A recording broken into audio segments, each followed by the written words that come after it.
Good morning, Daniel. Morning, Dan. How are you? I'm doing all right. I'm currently dealing with the dry climate after a week in the tropics. Yeah, I can tell you got a ton of color on you. Yeah, I'm a certain shade of pale that either just turns beet red or doesn't change any colors because I have to put on so much sunscreen to not turn beet red. Yeah, I'm the opposite. Even if I don't wear sunscreen, I usually don't get burned. I just get bronze, but I still wear sunscreen because I think it's wise. So Yeah, you got a healthy natural tan, so Sure. good for you and your genetics. So what are we talking about this week? sure. I want to talk about the requirements or lack thereof of being debt free to retire, timing of Social Security depending on when you're retiring, and then timely conversation about the practical steps to make tax season easier for you.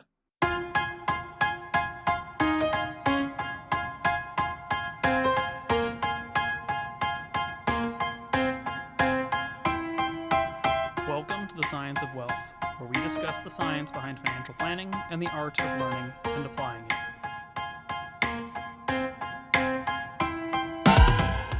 Okay. I think it's a fun set of conversations. I think obviously kind of a retirement focused section, and then taxes, the two certainties in life, right? Death and taxes. So we'll end it on a high note. Yes, yes. So let's start off with being debt free to retire. I mean, I think most people with some semblance of financial literacy probably know, don't have excess credit card debt that you can't pay off. I think that's a low hanging fruit one.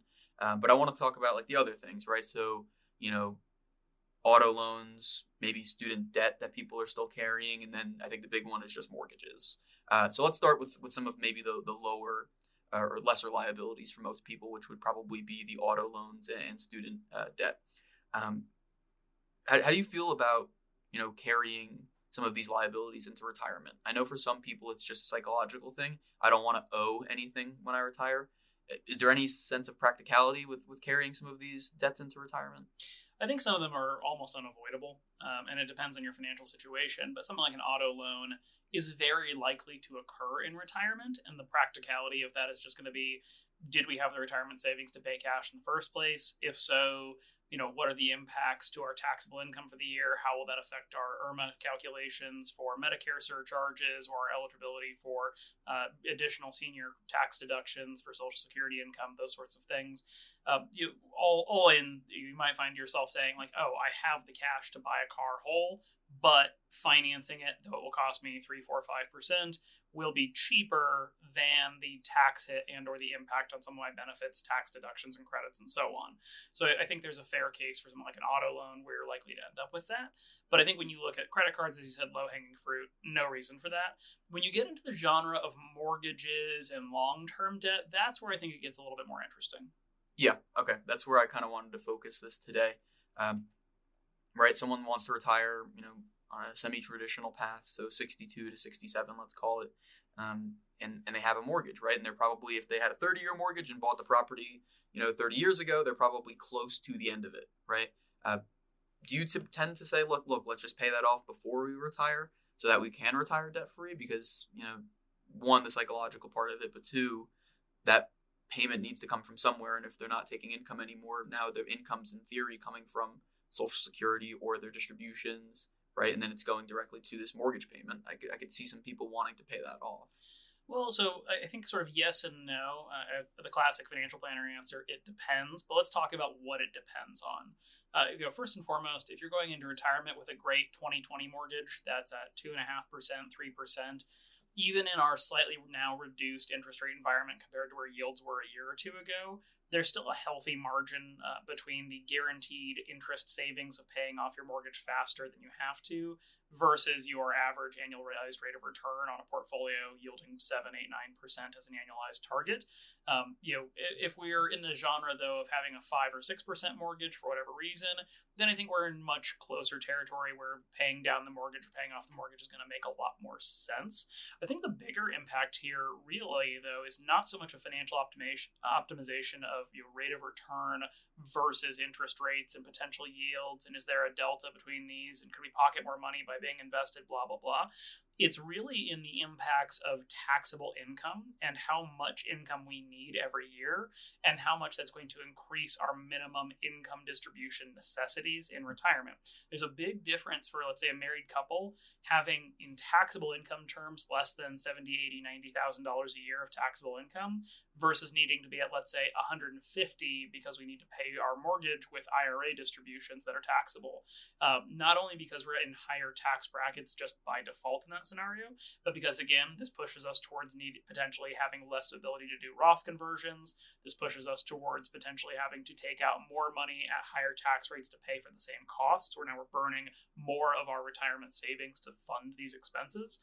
So I think that's actually really the crux of the issue, is less the min-maxing optimization of rates of return, and it's a lot more about what are the impacts on our income and our tax flexibility and our ability to tax plan around our income. Sure. So in a situation where maybe someone has a lot of Roth money, right, and it won't potentially bump them up in tax brackets to withdraw from these accounts, do you tend to be more inclined to pay it off, right? Like I could see the scenario you're referring to where now we're taking out more on top of what we're already taking out just to pay this thing off, when in theory we could probably just continue to pay it out as is and maybe be better off, not make extra payments. But what if we do have the funds somewhere where it makes sense? Then typically would you say, look, let's just pay it off before we step away? I want to be careful with that for two reasons when you use the example of using Roth dollars where there's not going to be a tax impact. Number one, even though the Roth dollars are not taxable, they're still going to fall into our modified adjusted gross income calculation and our quote-unquote total income calculation for Social Security taxation.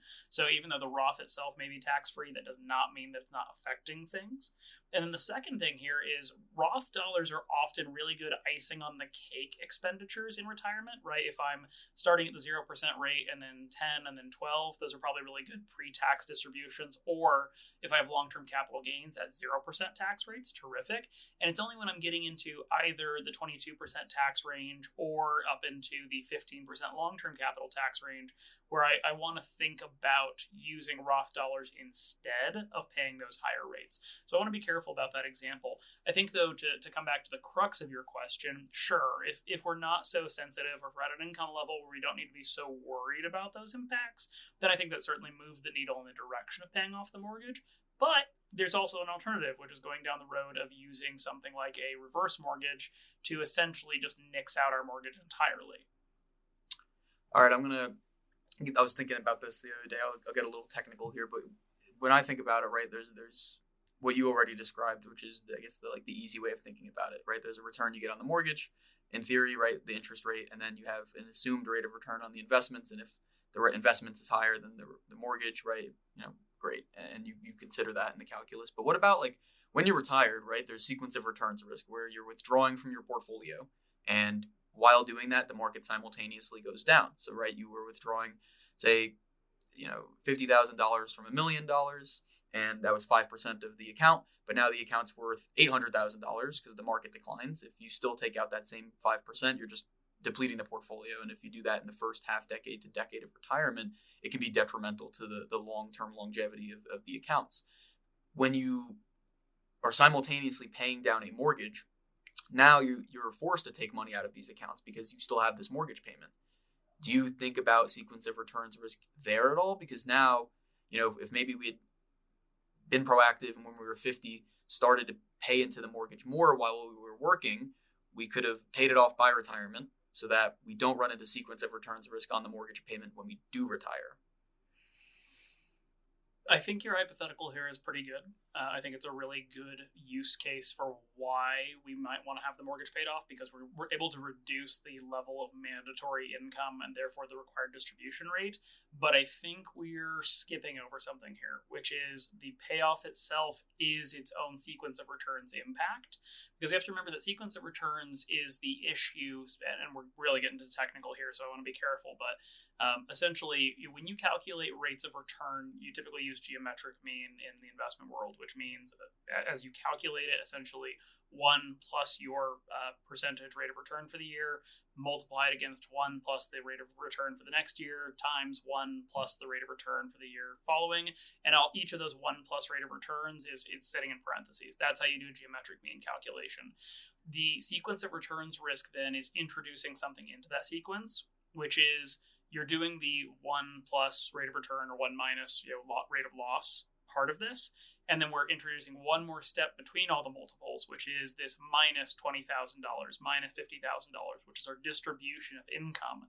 And so sequence of returns risk essentially takes what is otherwise just A times B times C times D, which, as if you remember your PEMDAS from high school, you can do that in any order, and mucks it up by introducing this arithmetic of a subtraction of money from the balance. And now suddenly the order of those rates of return does matter because it affects the net return of the overall calculation.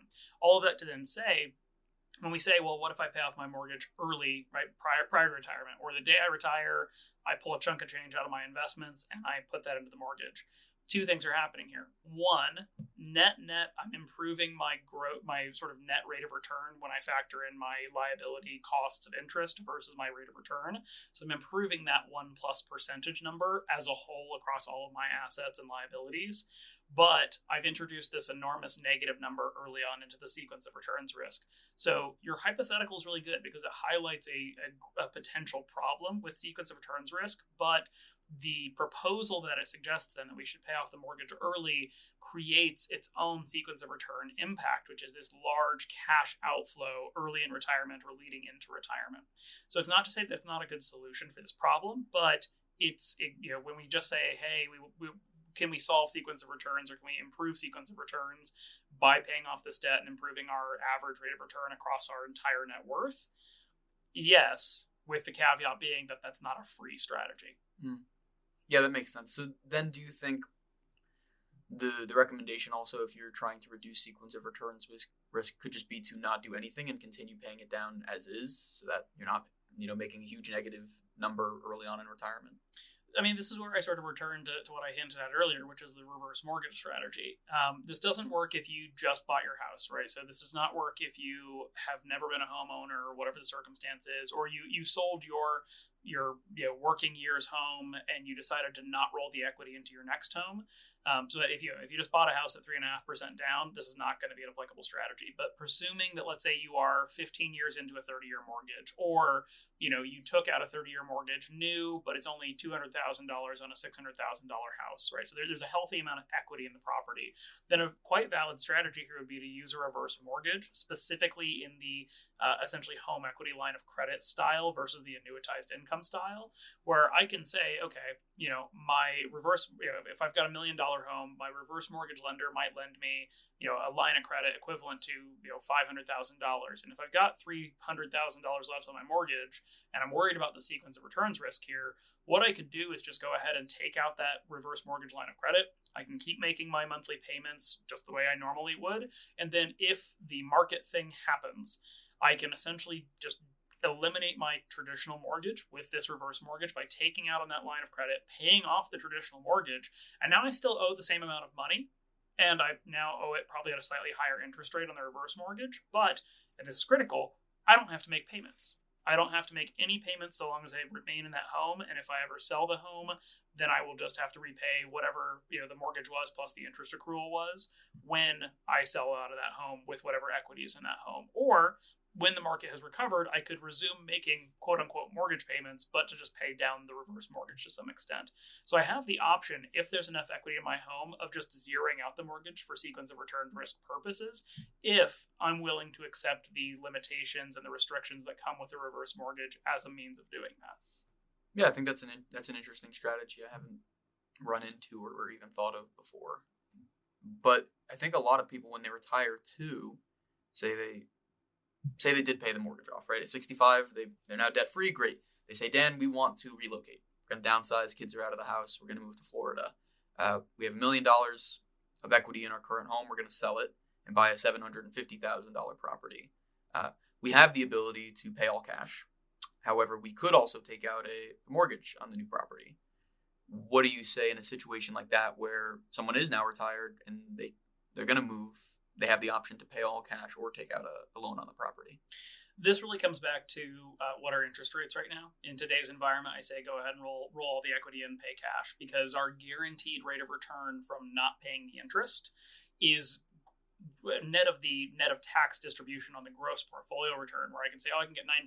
Okay, well, 9% minus income taxes if it's in my IRA, or 9% minus long-term or short-term capital gains, plus ordinary income taxes on certain interest, and possibly long-term or ordinary income rates on my dividends. All of this to then say 9% gross net of all those tax costs are really in the neighborhood of 6%, and I'll take a guaranteed 6 over a possible gross 9 and a non-guaranteed 6. Now, on the other side of this, if interest rates are much lower, then I'm inclined to say let's go ahead and borrow for it. The only other caveat I'll put into this is, how does the retirement plan look net of this, right? Because you present this bare hypothetical of just, hey, we sold a house for $1 million, we're buying a $750, and we've got the cash to do it. Sure, how much other money do we have? How much other income do we have?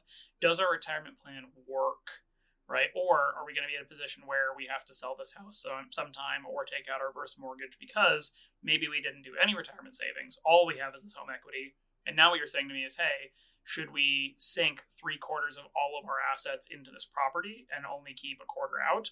Or should we maintain greater liquidity? And in that scenario, I think I lean a little bit towards financing some portion of it to maintain a bit more flexibility for those what ifs and what could be's. Sure. Yeah, that makes sense. I think it all revolves around the plan at the end of the day, right? No, there's no financial planning question that exists in a vacuum. Mm-hmm. All right, so let's answer this one in a vacuum. Social Security. Should you always pursue the option that pays you the most money? This is such an argument right now, and maybe that's why you're posing the question.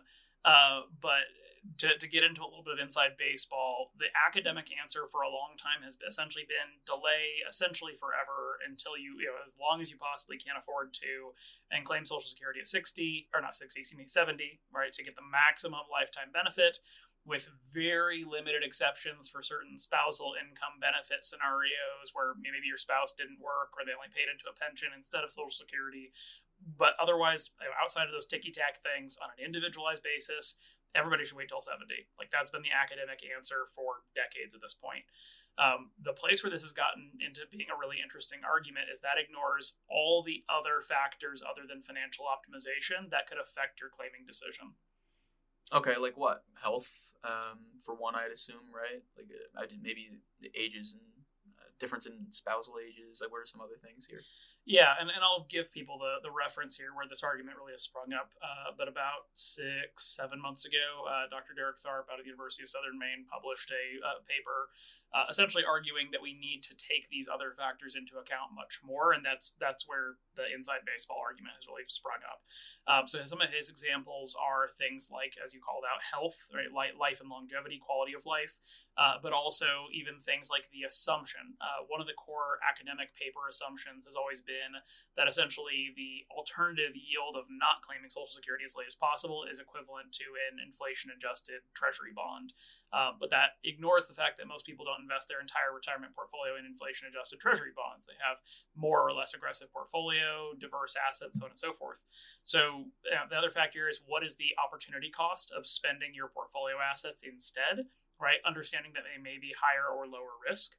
And then really getting into the weeds a little bit with just accounting for the idea of, hey, if we have this Social Security benefit and I can claim it earlier than later, what does that enable? Does that claiming it earlier let me retire earlier because that's the last piece of the puzzle I needed? And maybe I'll have less lifetime income, but I couldn't quite afford to retire without Social Security, but with it I can.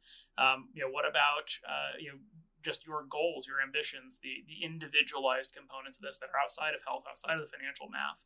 So that's where a lot of this comes in is, basic academic answer has always been delay forever. I think when you think about it more holistically, as a financial planner should, that's not so clear cut. It's a good point. I know somebody who, big numbers guy, and he ran the numbers and said, he retired when he was, I think, 57, and said, look, like, it makes more sense for me to claim at 70. It's more money. I can bridge the gap until then. However, if I claim it at 62, I get the money today. And there's things I get to do that maybe I won't be able to do later in life. So I'm going to claim it today, fully knowing it's not the maximized benefit. And I might be leaving, quote unquote, money on the table, because now from 62 to 67, I get to go on this ski trip, or I get to go on this golf trip and do this thing. And I think it's kind of silly not to take that into consideration because, one, right, not everyone's going to live until they're 90. So the longer you delay, right, if you live till what's the average life expectancy? Like 77 if you take males and females into account, give or take. It's like if you take it at 70, that's 7 years. If you take it at 62, right, now it's closer to 15. So I think it's interesting. You have to kind of account for some of those lifestyle things. And going back to your point, if somebody does need the money, right, because, it is supposed to be a supplement to your lifestyle, not a replacement of everything you've earned and everything you need to live off of. But for some people, it is a larger planning item than others, right? For some, it's more of a luxury. For others, it's more of a necessity. If it is a necessity, but say you have a couple $100,000, lying around that you can spend in the meantime, does it typically make sense to say, why don't we spend from there and delay it as far as possible so we get a higher payout later? Because we're still going to need money from, say, 65 to 70, or does it usually make sense to turn it on sooner than later and then keep the retirement assets growing and then wait until, you actually have to start distributing from those assets to do so? There's a couple factors to answer your question. I want to clarify one thing that you said. Life expectancy is like 77. It's more like 82 to 85, male to female. So for anybody who's turning 77 this year, you probably got more years left in you, I promise. But getting to the heart of your question here, I think it really becomes this question, and I think your example, the person taking it at 62, is a great example of this. Where the question becomes, what is the potential cost of not claiming it at a certain point? What is that trade-off? And there's financial calculus, right? When we do this with every single financial plan, we look at if they retire at 62, 65, 67, 70. And these problems are less clear-cut when you have big age differences in households. It's less clear-cut when one spouse is healthy and one is not. So there's a number of things that really play into this, where for some people, it's always going to make sense to claim early, because they have circumstances in their life that essentially say it'd be lovely to claim the full benefit if we were going to live to 90, but that's not probable. Or, based on a composition of our household age differentials, your 90 is my 65. That's a pretty big gap. But we currently have a client who is 35 years younger than her husband. He lived into his 90s, but that's still an enormous age gap. So there's a lot to play with here, where your question comes back to this. Well, does it make more sense to spend the Social Security money instead of the portfolio money, or should we be spending the portfolio money instead to help accrue it? Maybe. But that's really just hashes into this it depends factor. All of this to say, nobody should be delaying to 70 because they read a blog telling them to, and nobody should be claiming 62 because a blog told them that Social Security is going to go away in a couple of years. So what you're telling me is no financial planning recommendation exists in a vacuum. Correct. And here's the thing: if we want to play the game of rule of thumbs here, if everybody in your family lives to 105, you are probably, statistically speaking, going to be better off delaying until 70. And if everybody in your family drops dead at 65 of a heart attack, you're probably better off claiming Social Security earlier. Sure. Those are basic, obvious things that probably anybody could guess. But if you are the average person, which is to say a person with a great deal of uncertainty about their longevity, then we need to take into more things into account than just claiming early less money, claiming later more money, ergo claiming later better. What about full retirement age? Does it usually make sense as a rule of thumb to at least wait until full retirement age if you can? I think it makes sense, but in particular, the core question here is going to be, are you retiring in tandem with your claim or not? If you're still working, there's a very strong case to be made for not claiming early, just because there's a cannibalization factor that kicks into Social Security if you claim before your full retirement age, where essentially if you earn more than certain annual threshold limits, then your benefit is reduced by essentially 50 cents on the dollar or 33 cents on the dollar if you get to the point that you're in your year of full retirement age. Otherwise, right, if you are not working, if you retire at the same time, then I think that becomes a little bit less important. And then again, we still come into all the other holistic factors that play into this. There's a lot of cases where, for example, we'll look at a client and say, hey, you benefit from not only delaying claiming Social Security, but you also benefit because your taxable income will be lower without the Social Security. This provides us with more bandwidth for things like Roth conversion strategies to maximize your lifetime wealth and reduce your lifetime tax liability. All right. So I think that's a good place to wrap it up. So I think, the holiday season is behind us, which now leaves us with our favorite season, tax season, right? And you just mentioned tax liability, so let's get into it, right? Tax season, I think everybody always thinks April 15th, right? But I think in reality, and correct me if I'm wrong here, from off base, I think April 15th doesn't really matter if you're actually preparing for tax season. It's genuinely just the deadline to do it. You're usually doing everything in advance, and it just becomes another day on the calendar. And in fact, if you do it right, I think April 15th is rarely on your mind. But I know it's not that simple, and I know there's deadlines for other contributions and things, but right, for a lot of people, April 15th is just another day on the calendar. What are they doing that the rest of us aren't? Because clearly there are people out there that tax season is just another day. It's another time to organize things and get it done. But for others, I think tax season is the most miserable period of their life. They don't know if they're going to owe. They don't know if they're going to get a refund back. They don't even know how their taxes are calculated. And there just seems to be a wide variety of people's interpretations of this time of the year. So this is a case where I think I get to enjoy, for lack of a better term, the ability to compare myself and my wife. Caitlin hates taxes more than anybody I've ever met. Now, to be clear, Caitlin is a fairly progressive lefty sort who doesn't mind taxes to pay for the things that taxes pay for.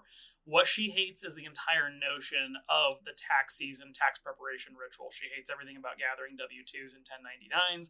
She hates answering the questions. And in her words, I'm quoting her verbatim here, all of this is stupid and dumb. Money isn't real.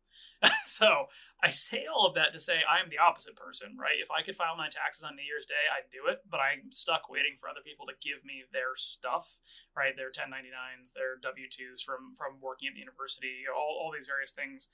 And so I come around to this and say that, as a financial planning professional, I am, of course, going to lean in the direction of let's get organized early. Let's get ahead of the ball. Let's beat the rush. And I think your problems with tax season, your stress with tax season magnifies the closer you reach that semi-arbitrary April 15th date. All right, so I have a helpful tip, but I'm curious if you have any others, right? Like I do this for work, so I recognize it's maybe easier for us than others, right? We know the tax code, we know the deal, we know when 1099s are due, when W-2s are due, etc. I also recognize that business owners have a considerably more complex thing to figure out, right? There's P&Ls to figure out, and it's more complicated. But for W-2s, right, it took me, I think, all of about 6 minutes while watching football games to gather all the stuff I need for tax season, right? Once it was all generated and ready from the custodians and whatnot. That was it. It didn't take me that long, right?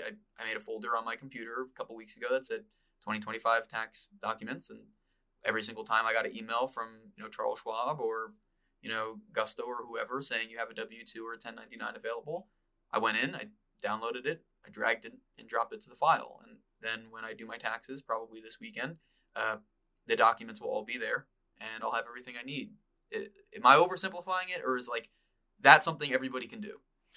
I think you are oversimplifying it for some people, and also it's a thing that the vast majority of people can do. So when I say the vast majority of people can do it, you fit the profile of the average taxpayer. You are a W-2 employee who doesn't own a business, doesn't have any complex assets, who largely their tax reporting is going to really just come down to what's on your W-2, and then any taxable gains, interest, dividends that happened in your non-retirement accounts, and that's essentially it for you. What some people who are a little further along in life are going to have is a spouse. Okay, great. Let's double the number of potential W-2s and the 1099s, bank account interest, all of that stuff. Let's add on a mortgage, maybe some student loan reporting, and we're quickly running out of stuff. That's going to be the average American, the majority of taxpayers. Then the place where I think your simplification is oversimplifying is introduce the self-employed and introduce people with complex assets.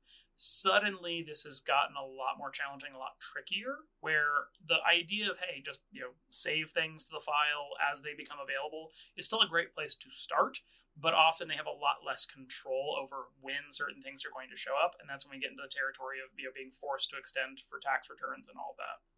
Sure. Yeah, no, I wanted to mention that with the caveat of business owners, people with complex assets. On that note, right, certain people self-prepare and are like me, right? And I can do it. My situation is straightforward. I'm not even itemizing deductions, so it's pretty much as simple as it can get, knock on wood. There are other people who prepare who shouldn't prepare. Then there are people who hire a preparer just for the ease of doing so, not really out of necessity. And then there are, the fourth quadrant is those that have a preparer, need a preparer, right? Complex situation. For the group of people that don't need a preparer and either self-prepare or outsource? Like when do you feel like it gets too complex? Like, is there a justification for like people that like me ever hiring a preparer? Like W-2 just doesn't want to do it, or is it really just a convenience thing if you have the excess money to outsource it? I think the easiest way to describe this is going to be just to go through those quadrants you described. So we'll start with the doesn't have a preparer, self prepares, and doesn't need a preparer person. Whether you use H&R Block, TurboTax, Free Tax USA, any of the other platforms and options that are out there, I think you're probably fine in the vast majority of cases. And the baseline for that is just one particular assumption, which is that you're not going to fall into the trap of gamifying your tax return. I think one of the worst things that some of these tax things do is they stick your state and your federal refund number at the top, and then every data point you enter, that number keeps getting bigger or smaller, because what that incentivizes you to do is start digging for stuff that makes that number bigger or better. And the problem is that the tax return software seldom is going to say, you don't actually qualify for a home office deduction. You are not actually a member of a Native American tribe. You are not a member of clergy. So all those little things where people will just start checking boxes because like, oh, well, the number got better if I checked the box. And my personal example of this is the very first time I ever did my own taxes, I tried to tell TurboTax that I was head of household because I was like, well, I live on my own. I am the head of this household. Therefore, in my plain English understanding of the phrase head of household, I am head of household. Now, fortunately, TurboTax recognized that I had no dependents and said, no, you're not. But that's an example of something where, when I clicked single, the tax return was smaller. And when I clicked head of household, the tax return was bigger. And I was like, well, sounds right to me. So there's a thing where, early on as a self-preparing person who doesn't need a preparer, the biggest emphasis here is you just need to be honest and you need to not dig too much if you don't know what you're doing. Now, Daniel Stefanski, an enrolled agent of the IRS, knows what he's doing. He knows what boxes to check and not check. But speaking for the average person, most people are going to be fine self-preparing if they don't fall into that gamification trap. It's funny you say that because the first time, pre-enrolled agent Daniel Stefanski, I remember the first time I looked at my tax return and I was like, I was dating my girlfriend at the time. And I'm like, I don't fit any of these boxes. I'm not single. I was like, I'm in a relationship, so I can't file single. I'm not married, filing separately or jointly because I'm not married. I'm not the head of household because I live with you, and I'm not a qualifying, widow. So I'm like, what do I do here? I'm like, I don't fit any of these. And she's like, well, you're single. I'm like, you file as single. I was like, no, but I'm in a relationship. Like they don't know that, And it took me a while to figure out that's not what they're looking for there. Well, and this is where we get into the territory then of somebody who is self-preparing but who needs a preparer. This is somebody who is overwhelmed, stressed, unable to get through it, or somebody who's prone to the gamification thing. This is also somebody who is starting to get into complex assets. So when I say complex assets, if you are self-employed, just in general, owning a business adds to complexity in a way where if you are not a person who studied accounting, business, finance, tax stuff in school, there's a healthy chance you're going to be making some mistakes here that you benefit from professional help with. We also get into just even limited partnerships or being a limited shareholder or something.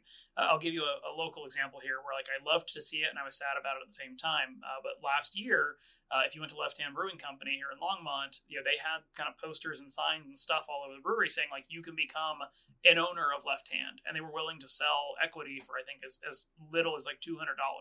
Now you're going to be a 0.0001% owner of Left Hand if you did that, but wouldn't it be cool to be an owner of Left Hand? Well, the trade-off there is now you're going to have to wait for your K1 to come out from Left Hand every year.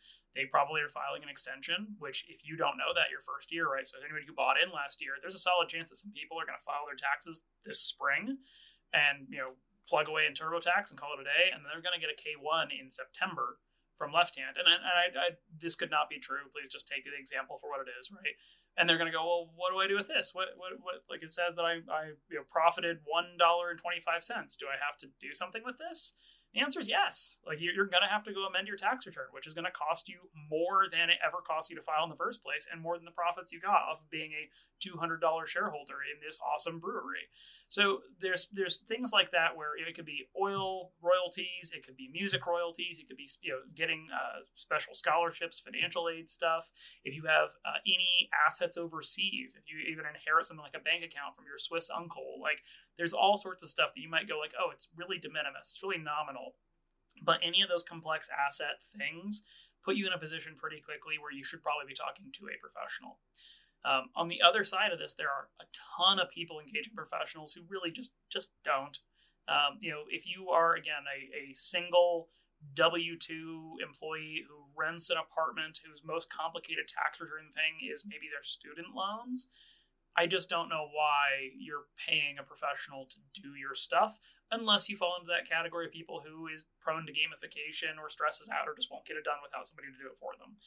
And I say that because if you work with a lot of tax professionals, you'll have to fill out a tax organizer. And the tax organizer is going to ask you so many questions that by the time you're done filling it out, you probably would have done just as fine filling out the TurboTax, the Free Tax USA, etc.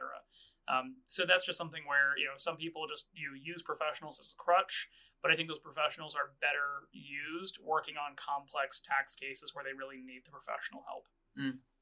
What about group 4, those that have a preparer, shouldn't self-prepare? Is it just recognizing the complexity of your return, or is there even a group in there like people that just itemize and don't know the sum of all their itemized deductions, what counts versus what doesn't? Do you think they fit into that group? I think they're more likely to fit into that group. Not necessarily, right? Maybe you just bought a really freaking expensive house and the interest costs alone are just kicking you into the itemized deduction category. Or you donated a bunch of money to charity one year, that's kicking you into that category. I don't know that you need to be so worried about that. Even a TurboTax or something is just going to look at your interest cost or look at your charitable donation and say, yep, you're above the line, below the line. And that on its own is not going to warrant the professional help. But I think, as soon as you have a business that is more than just your own income, or again, if you own a business and you're not comfortable with it, that's going to be a good reason to be in that category. And you're working with a professional. I think the bigger thing for the folks in that category is going to be recognizing when you're working with a sort of a rubber stamp factory versus an actual professional place.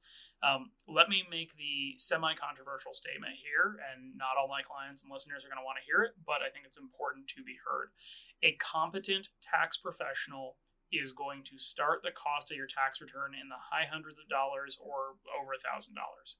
If you are paying somebody $200 to do your tax return, you are not working with a tax professional. You are working with a rubber stamp factory. You are working with a data entry service. And that is the case for a lot of people who are going to, and I'm not saying this to be mean to any of these places, but who are going to an H&R Block or a Jackson Hewitt or something like that. A lot of the people doing the tax prep there are not accountants. They're not CPAs. They're not enrolled agents. Some of them are, but not all of them are. And all they're doing is essentially typing the data you give them into the software, the same as you might do it if you were just self-preparing. A real tax professional, an enrolled agent, a CPA, somebody with years or decades of tax experience, is a steadily rarer professional, just by the law of our population numbers, the number of people who've gone into that field, the amount of time and energy that goes into tax returns has increased enormously over the last decade. All of that to say, the real tax professionals, the people who should be working with a tax professional and are, but the real tax professionals are charging a premium for their services. And so that's something where, again, if your tax return is only costing you $199 at a place in a strip mall near you, you're probably not working with a tax professional. You're working with somebody who's doing data entry. And a real tax professional is going to be, for some people, a luxury item, and for some people, a necessity. If you're me, Dan Yerger, necessity. Not because I couldn't figure out how to enter everything into a TurboTax and like that, but because the numbers are big enough and the risks are big enough in the case of making a mistake that it's worth the insurance of having the tax professional do it and provide essentially a guarantee of the accuracy of the data, as long as the data I've given them is correct. Sure. All right. Well, I think that's well said. I think that's all I got for today. Well, I want to add on something here because you started with what are some tips, Yep. and then we just sort of talked about who needs to prepare and who doesn't. Other tips here is just get your relationships established early, right? We're already into February, so we are rapidly approaching the end of become a client season for a lot of those tax professionals, for the people who need them. If you don't have one, get them now. If you need an introduction, we're happy to make an introduction to a couple of those that we know that we trust and respect their work. But I will say the fastest way to cause yourself tax problems is to decide that April 13th is the right time to start thinking about this tax stuff. The people who show up the last week of tax season with a shoebox full of receipts are going to get extended. They are probably going to have to make an estimated payment that's largely just a guess or a big safety number that may be far more than they actually need to pay. And then they will probably be waiting until July, August, September, or even October to get their taxes done. And people have this weird thing where they think that they can show up at the last second and then they can still get premium quality service. And that's just not the case of things. So For anybody who has not already talked to their tax preparer in the year 2026, who needs a tax preparer or who already works with a tax preparer, go send that email or place that phone call or schedule that appointment, whatever their system is, and get the ball rolling. Now that's well said. There you go. We'll take it. Well, with my well-said wisdom in place here, Daniel, what have you learned in my absence over the last week or two as I've been carousing out in Florida and the Virgin Islands? Yeah, while you lounge on the beach and take your breaks, I've been working, Dan. But we work with 197 households, and I think it's interesting because I was objectively fairly busy, right? Because I have my own clients I'm taking care of, but on top of that now I'm pretty much answering everybody's questions when they come through. And it leaves you in a place where you're spread pretty thin. And I'm not saying that to complain or anything. I'm saying that to recognize there are firms out there who, people ask us about from time to time. They say, hey, you guys charge, a premium price for your services, but, Jimmy and Joe down the street charge a third of that. Why are you a third of, why are they a third of the price if they're telling me they provide the same things? And I think an important thing to recognize is when you go to some of these firms that I don't need to name, and you ask them how many clients they have. We work as a firm with 197, and that's split up between me and you, and right, so you can divvy that out proportionately. And don't forget Anahi staff, mm-hmm, right? So right. So a team of 4 is supporting less than 200 households. Correct, and you speak with some of these advisors at other firms, and they say, well, I work with 400 households, I work with 600 households. For the week, right, with you out of the office, the 3 of us, we had 197. I could handle it. We could handle it. It was fine. If I had to do that for a year, there would, in very short amount of time, come a time where my answers start getting very short to clients. There would come a time where we're not meeting as frequently, and I don't have the time to review everything as in depth with clients as I'd like, nor do I have the mental energy to give them the time and energy that they deserve when I'm speaking to them. And I think that's important to realize because, you say it all the time, right? Like you're lucky if you pay for what you get or something like that. You pay for what you get, something, whatever, whatever. Yeah, Hearn's law, you'll pay for what you get, and if you're lucky, you'll get what you pay for. Right. But on that note, if you're paying for a third of the price, they might say and articulate the same things, right? We do tax planning, we do cash flow, we do investment management, but the reality is at present, we get probably me and you each, right? If we had our own clients and no other staff, I don't know, have between 60 and 100, give or take, households we work with. If all of a sudden you had 200, you simply would not, you'd either be working 100 hours a week or you'd be giving every client the bare minimum level of service and the minimum viable product to get by. And if that's what someone's looking for, then yeah, sure, there's always a cheap alternative out there. If that's not what you're looking for, recognize that you're going to pay more for it because they're probably also doing more and spending more time in your situation, which I think, warrants a higher price because of the value you receive. So. Yeah, and I think just beyond that, the bandwidth factor is important. I think that's more meaningful than people recognize when they look for planning help and when they're looking for even not planning help, but even tax help, legal help, whatever it is. I think understanding just the mathematics of the ratio of the relationship, right? If I have 200 relationships and I take 2 weeks off a year, that means in a 2080 at working hours year, that means I've got 2,000 hours, 200 clients, 10 hours per person. If I have a staff of 4, then we've got 40 hours per person or per household, per client, and that's great. But just recognizing that, if you are paying $200 a year to your tax preparer, right, they cannot afford to spend hours and hours and hours on your case. If you are, paying somebody for a service on an ongoing basis and they are taking on too many relationships without hiring the staff, without adding the systems and the support to make it more efficient, you are going to see diminishing returns on that investment, no matter how hard they try. There's just a human limit to this stuff. There it is. Thanks, Dan. My pleasure.